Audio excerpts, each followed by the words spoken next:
أعوذ بالله من الشيطان الرجيم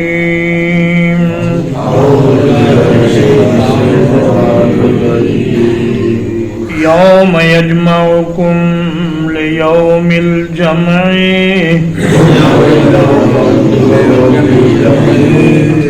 جس دن وہ تمہیں جمع کرنے کے دن میں جمع کرے گا ذالک یوم التغابن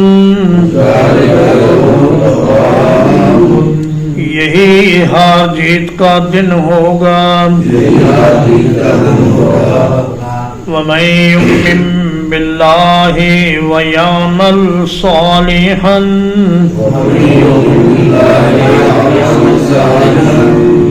اور جو کوئی اللہ کے ساتھ ایمان لائے اور نیک اعمال کرے یکفر عنہ سیئاتہ تو وہ اس سے اس کی برائیاں مٹا دے گا وَيُدْخِلْهُ جَنَّاتٍ اور اسے ایسے باغات میں داخل فرمائے گا تجری من تحتها الانہار جن کے نیچے نہریں چلتی ہوں گی خالدین فیہا ابدا وہ اس میں ہمیشہ رہیں گے ہمیشہ ذالک الفوز العظیم یہی بہت بڑی کامیابی ہے یوم یجمعکم یہ ظرف ہے لتبعثن ثم لتنبؤن کا، یعنی تم اٹھائے جاؤ گے اور آگاہ کیے جاؤ گے اس دن جس دن اللہ پاک سب کو جمع کرے گا۔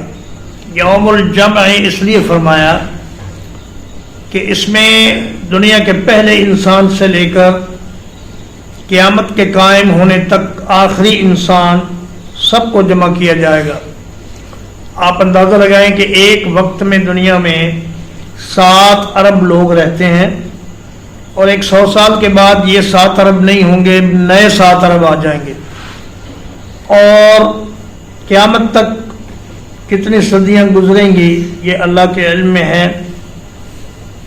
تو ان سب کو ایک جگہ جمع کیا جائے گا۔ اور یوم الجمع کا ایک معنی یہ بھی ہے کہ اللہ پاک انسان کے بکھرے ہوئے اجزاء کو جمع کرے گا اور انہیں ایک جسم کی شکل عطا کرے گا اور پھر اپنے سامنے اسے حاضر کرے گا۔ ذالک یوم التغابن، تغابن میں مشارکہ پایا جاتا ہے۔ غبن کا معنی ہے کسی کو نقصان دے کر خود فائدہ اٹھانا، کہتے ہیں غبن فلانا فی البیع، اس آدمی نے دوسرے آدمی کو نقصان پہنچا کر خود فائدہ حاصل کیا۔ چونکہ قیامت کے دن جنت والے جہنم والوں کو نقصان میں ڈال کر خود فائدہ حاصل کریں گے، اس لیے اس کا نام یوم التغابن رکھا گیا۔ اور اللہ پاک ہر جہنمی کو جہنم میں بھیجنے سے پہلے جنت میں اس کی جگہ دکھائے گا اور کہے گا کہ اگر تو ایمان لاتا اور نیک اعمال کرتا تو یہ محلات اور یہ باغات اور یہ بہترین رہائش یہ تیرے لیے تھی، مگر تو نے نالائکی کا مظاہرہ کیا اور اس کو پا نہ سکا، اب تیری جگہ فلاں مومن کو یہ جگہ الاٹ کر دی گئی ہے، تو اس سے اس کی حسرت اور ندامت میں اور زیادہ اضافہ ہو جائے گا۔ فرمایا جو کوئی اللہ پر ایمان لائے اور نیک اعمال کرے، اس کے برائیاں اللہ دور کر دے گا اور جنات میں اسے داخل کر دے گا۔ یہ قیامت کے دن فائدہ اٹھانے والوں کا ذکر ہے۔ اور اگلی آیت میں نقصان اٹھانے والوں کا ذکر ہے۔ تو فرمایا کہ اس دن کی تیاری کرو جس دن سارے فریب کھل کر سامنے آ جائیں گے اور کچھ لوگ نفع میں چلے جائیں گے اور کچھ لوگ بڑے زبردست نقصان سے دوچار ہو جائیں گے۔ والذین کفروا وکذبوا بآیاتنا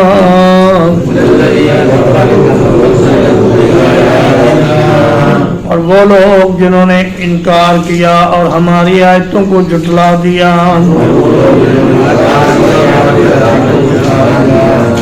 اولئک اصحاب النار، یہ لوگ آگ والے ہیں، خالدین فیہا، اس میں ہمیشہ رہیں گے، وبئس المصیر،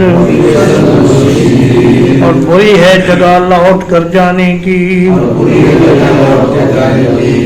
یہ خسارے والوں کا بیان ہے کہ کچھ لوگ اس دن نقصان اور بہت بڑے گھاٹے سے دوچار ہو جائیں گے، اور یہ وہ لوگ ہیں جنہوں نے اللہ کے احکام ماننے سے انکار کیا اور ہماری باتوں کو جھوٹ بتایا، کہا کہ جی یہ تو مولویوں کی باتیں ہیں، اللہ نے ایسا کچھ نہیں فرمایا اور نہ ہی رسول اللہ صلی اللہ علیہ وسلم نے کچھ فرمایا ہے۔ تو قرآن کی آیات اور احادیث رسول کو جھٹلانا اور ان کا انکار کرنا یہ جہنم میں داخل ہونے کا باعث بنے گا۔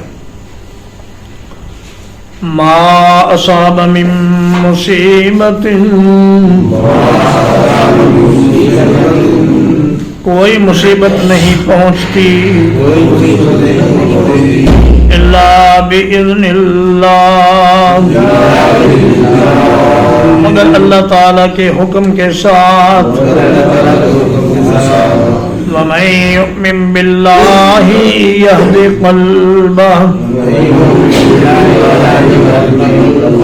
اور جو کوئی اللہ پر ایمان لے آئے اللہ پاک اس کے دل کو ہدایت عطا فرماتے ہیں۔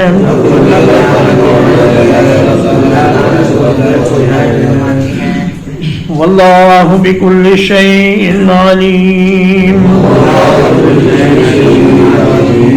اور اللہ تعالی ہر ایک چیز کو خوب جاننے والے ہیں۔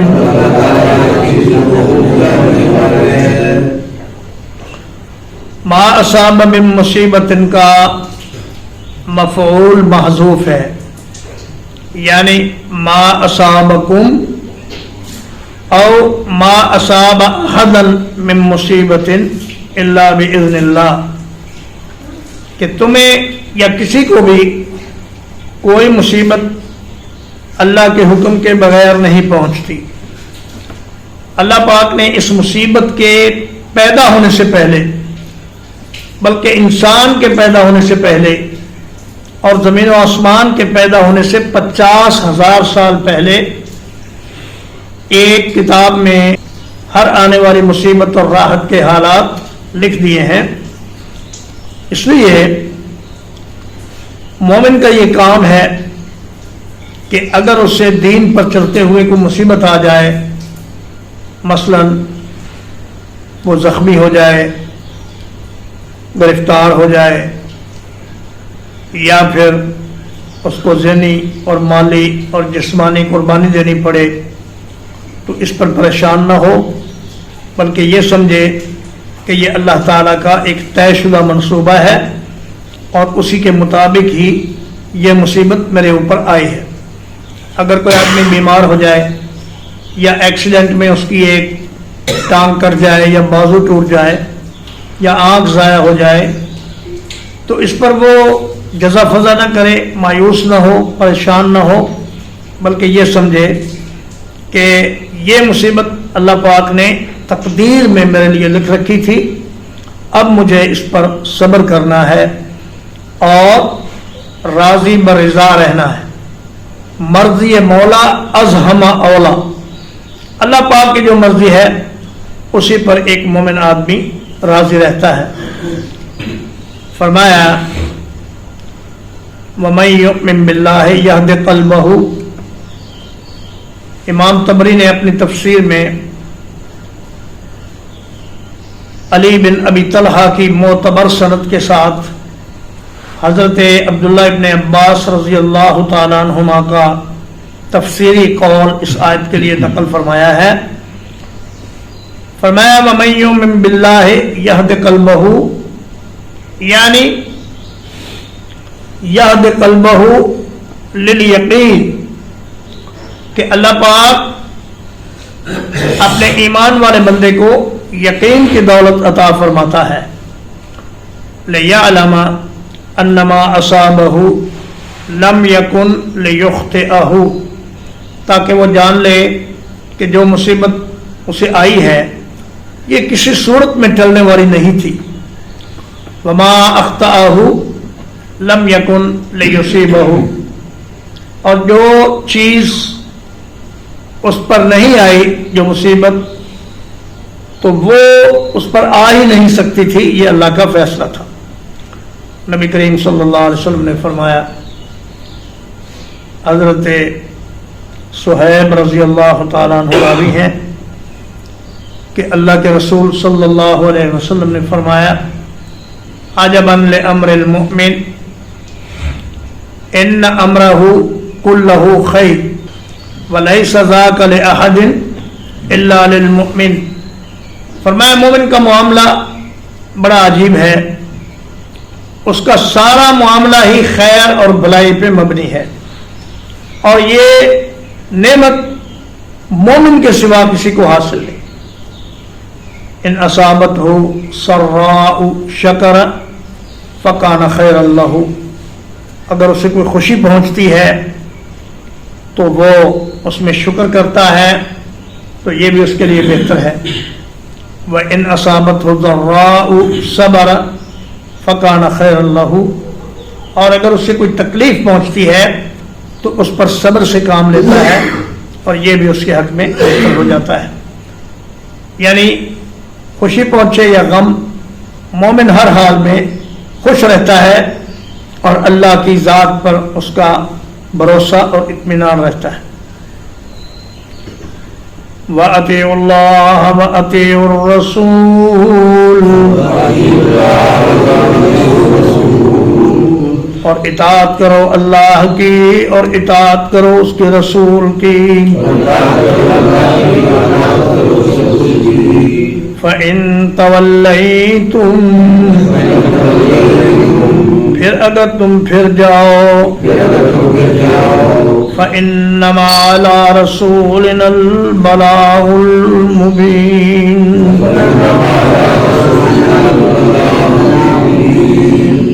تو ہمارے رسول کے ذمے صرف کھول کر پہنچا دینا ہے۔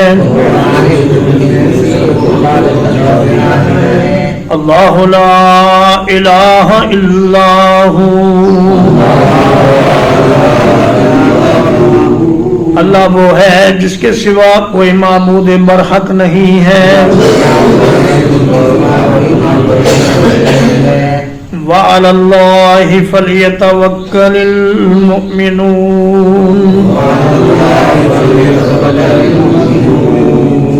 اور اللہ ہی پر چاہیے کہ مومن لوگ بھروسہ کریں۔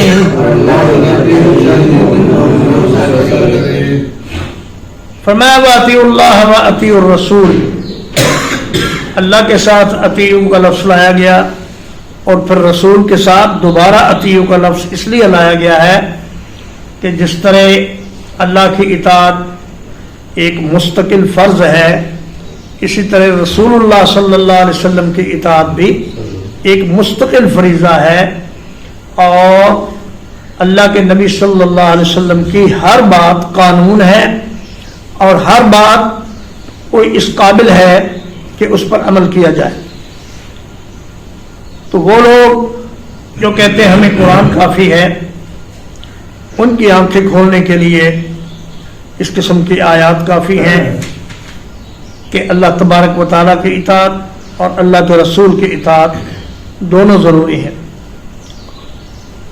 لیکن اگر تم منہ پھیر لو تو ہمارے رسول کے ذمے صرف پہنچا دینا ہے، تمہیں کان سے پکڑ کر سیدھے راستے پر لانا یہ رسول کی ذمہ داری نہیں ہے.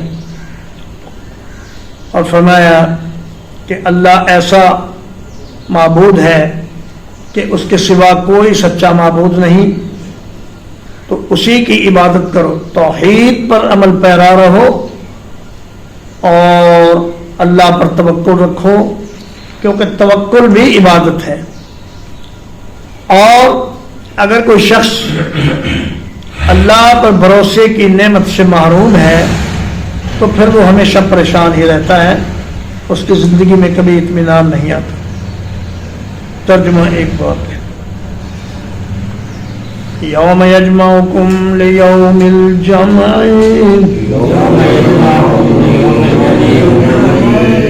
جس دن وہ جمع کرنے کے دن تم سب کو جمع کرے گا.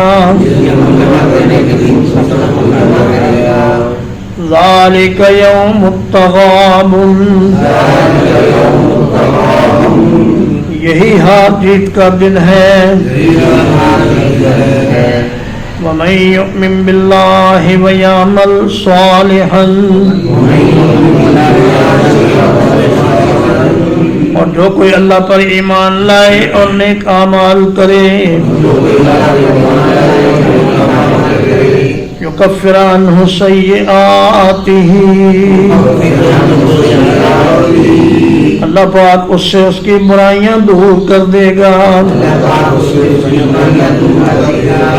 وَيُدْخِلْهُ جَنَّاتٍ، اور اسے ایسے باغات میں داخل فرمائے گا،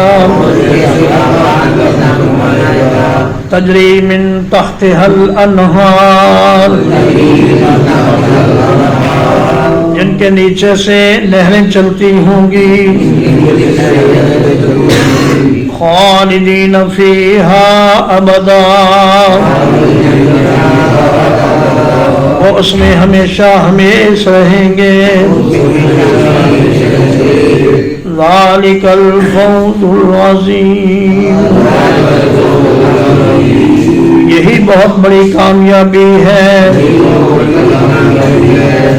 والذین کفروا وکذبوا بآیاتنا،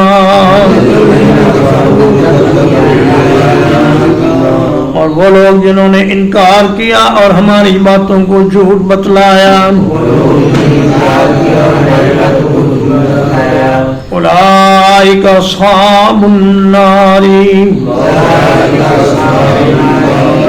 یہ لوگ آگ میں رہنے والے ہیں.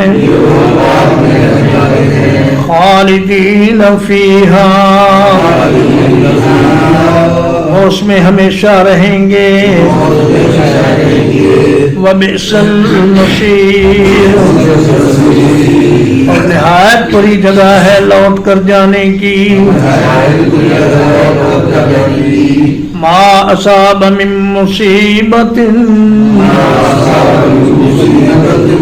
کسی کو کوئی مصیبت نہیں پہنچتی. الا باذن اللہ، مگر اللہ کے حکم کے ساتھ. ومن یؤمن باللہ یہد قلبہ، اور جو اللہ پر ایمان لائے اللہ اس کے دل کو ہدایت عطا کر دیتا ہے.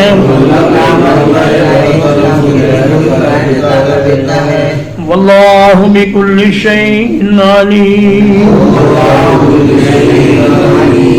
اور اللہ تعالیٰ ہر ایک چیز کو خوب جاننے والا ہے. وَأَطِيعُوا اللَّهَ وَأَطِيعُوا الرَّسُولَ، اور اطاعت کرو اللہ کی اور اطاعت کرو اس کے رسول کی. فَإِن تَوَلَّيْتُمْ پھر اگر تم منہ پھیر لو فَإِنَّمَا عَلَى رَسُولِنَا الْبَلَاغُ الْمُبِينُ تو ہمارے رسول کے ذمے صرف کھول کر پہنچا دینا ہے. اللہ لا الہ الا ہو اللہ وہ ہے کہ اس کے سوا کوئی معبود برحق نہیں. وعلی اللہ فلیتوکل المؤمنون